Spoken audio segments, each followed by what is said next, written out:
बहुत उदास होना, बहुत गम में होना, लगता है कोई साथ में नहीं है ना, लगता है अपनों ने साथ छोड़ दिया है ना।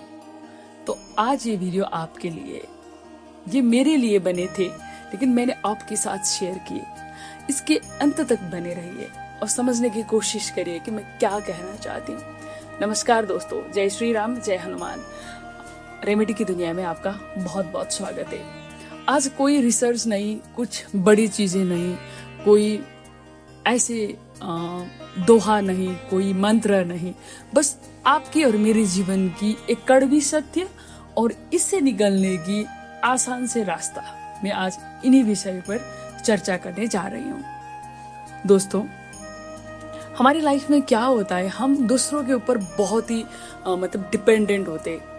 भले पैसों के रूप में नहीं, पैसों के मामले में नहीं, लेकिन भावनात्मक रूप में हम इतना ज्यादा करीब फील करते हैं। लेकिन पता नहीं उन लोगों की तरफ से क्या होता है, उन लोगों का हमारे ऊपर क्या फीलिंग्स रहता है, ये हमको पता नहीं चलता। मुझे भी ऐसा ही लगता था। मेरे पास मेरे परिवार है, मेरे सिबलिंग्स है, मेरे माँ बाप है, मेरा सब कुछ है। जिंदगी में कुछ भी करना हो तो ये मेरे साथ रहे तो सक्सेस भी अच्छे से सेलिब्रेशन कर पाऊंगी, ऐसा मुझे लगता था। लेकिन 2 दिन से मैंने इन चीजों को पूरी तरह से खत्म कर दिया, इन ब्लॉकेजेस को ब्रेक कर दिया। क्यों? जब मुझे पता चला कि मैं सिर्फ मेरे साइड से किसी को प्यार कर रही हूँ, मेरे साइड से मैं इतना एक्सपेक्ट करके बैठी हूँ, शायद वो कभी पूरा होने वाला ही नहीं है, तब जाके मैंने सबके साथ समझौता करने के बजाय मैंने रिश्ते को द एंड कर दिया। आपको यकीन नहीं होगा, ऐसा भी हो सकता है क्या? आज ये द एंड बोल रही हो, कल जाके आप फिर से पैचअप करेगी, ऐसा नहीं होगा दोस्तों। मुझे पता नहीं था, मैं बहुत दिनों से एक अजीब से फीलिंग्स में थी कि मेरे घर वालों मेरे साथ उतना कन्वर्सेशन वाइज अच्छे से बिहेव नहीं कर रहे थे। और मैंने इसके बारे में जानने बहुत कोशिश की, मैंने बहुत मैसेजेस भी किए, लेकिन रिप्लाई नहीं आते थे, रिएक्शन नहीं होता था। मैसेज पढ़े जाते थे लेकिन वो नहीं होता था। ऑब्वियसली सिबलिंग्स से बहुत ज्यादा उम्मीद रखते हैं, क्योंकि हमको लगता है कि वो लोग मुझे समझेंगे, क्योंकि एज उतना सेम रहता है ना, 2-4 साल फर्क ही होता है, लेकिन मैच्योरिटी के हिसाब से हम सेम रहते। और मैंने इस बात को प्रूफ किया कि उन लोगों की मेरे ऊपर मिसअंडरस्टैंडिंग है, इतना ज्यादा मिसअंडरस्टैंडिंग है। उन लोगों ने मेरे को वो मिसअंडरस्टैंडिंग को उस रूप में ना देखकर ये हमारी लाइफ की सबसे बड़ी चिंता है, ये मेरी लाइफ की सबसे बड़ी कमजोरी है, ये हमारी लाइफ की सबसे बड़ी डिस्टर्बेंसेस है करके उन लोगों ने प्रूफ कर दिया। बहुत दर्द होता था पहले, बहुत ही दर्द होता था। लेकिन कल जो मैंने डिस्कस किया और सबको एक मैसेजेस किया, मैंने अच्छे से मैसेज किया उन लोगों को और मैंने सबको ब्लॉक कर दिया पूरी तरह से। आज के बाद ना ही मुझे कांटेक्ट करना, ना ही मुझे कॉल करना, ना ही मुझे कुछ भी करना।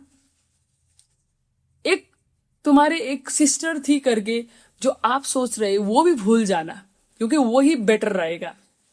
लेकिन मैंने ऐसा क्यों किया? दोस्तों, मेरी लाइफ में बहुत सारी चीजें ऐसे हुई है जो मैं विस्तार से आपको बताऊंगी, लेकिन मैंने जो भोगा है, मैंने जो झेला है, वो शायद बहुत कम लोगों ने देखा होगा। आज के डेट पे एक सिंगल मदर के तौर पे स्ट्रगल इतना हैवी रहता है, जहां पे मेंटल, फिजिकल, इमोशनल, सेक्सुअल हर तरह से लोग ड्रेन हो जाते। उस समय क्या एक्सपेक्ट करते हैं? किसी की अच्छी सी एक बातें, हालचाल, और तुम अच्छे से रहना, कि मैं हूं तुम्हारे साथ और हम लोग हैं तुम्हारे साथ। कुछ भी हो जाए, भले दूर ही सही, लेकिन हम लोग हैं। अगर कोई ऐसा बोले तो आपको क्या लगता है? अरे बाप रे, लाइफ तो ऐसे ही जाएगा, ऐसे ही आगे बढ़ जाएगा, काम करने का अलग ही मजा आएगा। लेकिन मेरे ठीक अपोजिट थे। कोई मुझे कॉल नहीं करता था, कोई मुझे हाल चाल पूछता नहीं था।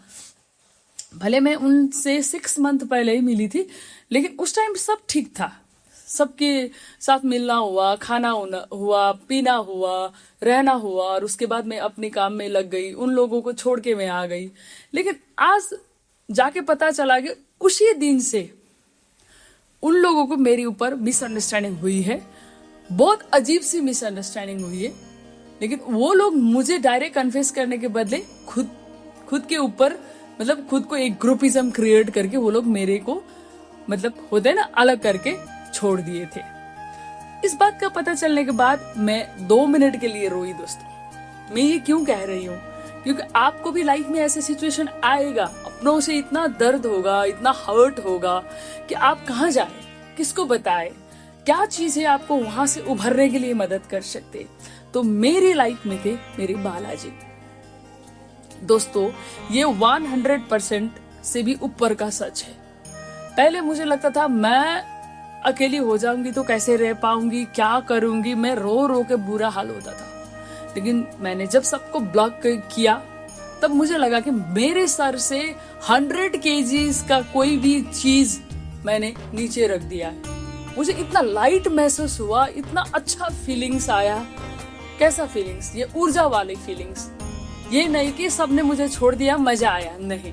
मैं अब एक बाउंड्री को क्रॉस करके मैं उस लेवल तक जा पहुंची हूँ जहां मुझे ये रिलेशनशिप, ये अपना से ज्यादा एक डिवाइन प्रोटेक्शन मेरे ऊपर है।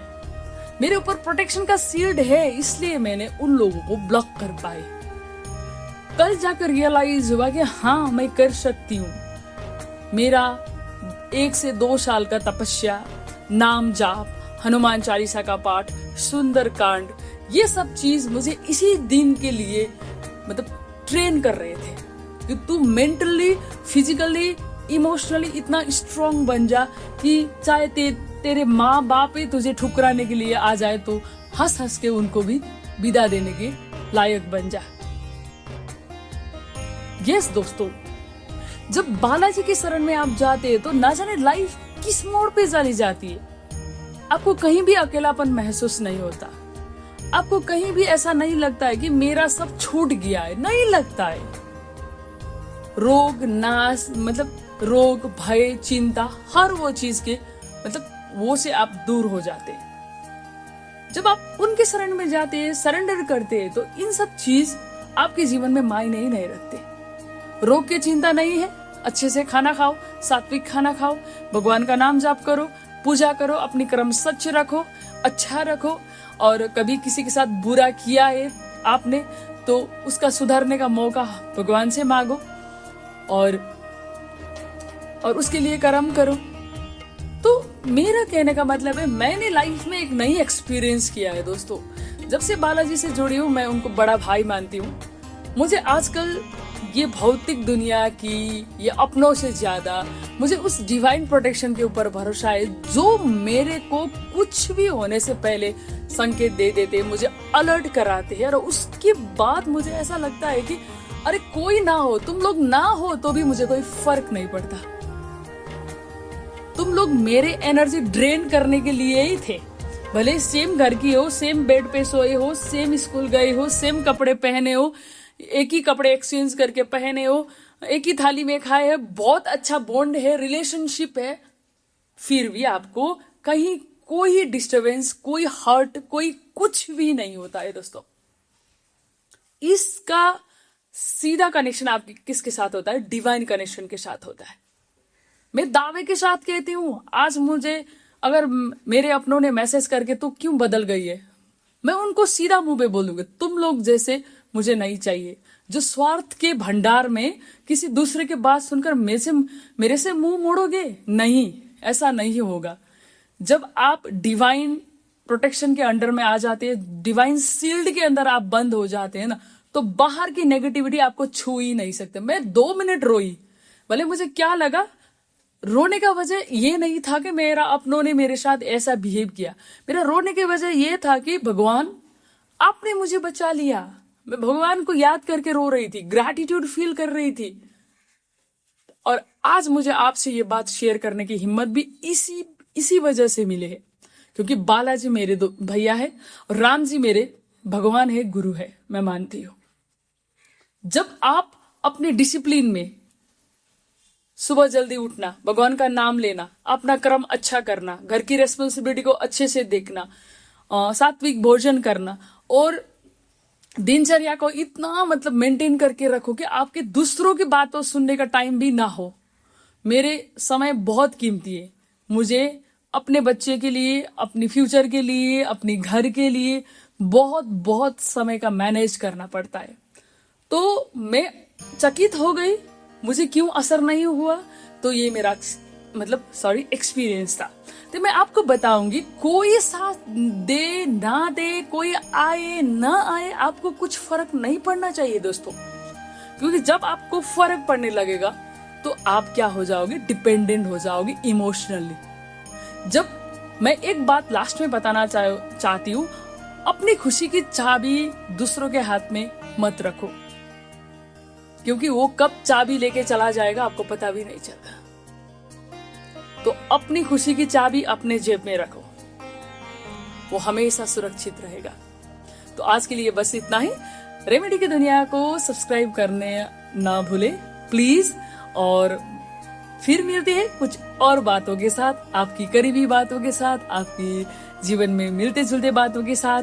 क्योंकि मुझे लगता है ये जो मेरे साथ हुआ है बहुत सारे लोगों के साथ हुआ है, लेकिन कोई इसमें ब्रेक होकर बैठे हैं, कोई इसमें जुड़ने की कोशिश कर रहे हैं। लेकिन मेरा कहने का मतलब है, ये दिन कभी भी किसी के साथ भी आ सकता है, तो प्लीज इसके लिए अभी से तैयार हो जाओ। भगवान के शरण में चली जाओ, बालाजी के शरण में चली जाओ, जहां सब कुछ पॉसिबल है। अगर आपके बारे में कोई ऐसा फील करता है कि आप लायक ना हो, उसके लिए दरवाजा हमेशा खुला रख दो, टाटा बाय बाय करके। तो आज के लिए बस इतना ही। जय श्री राम, जय हनुमान।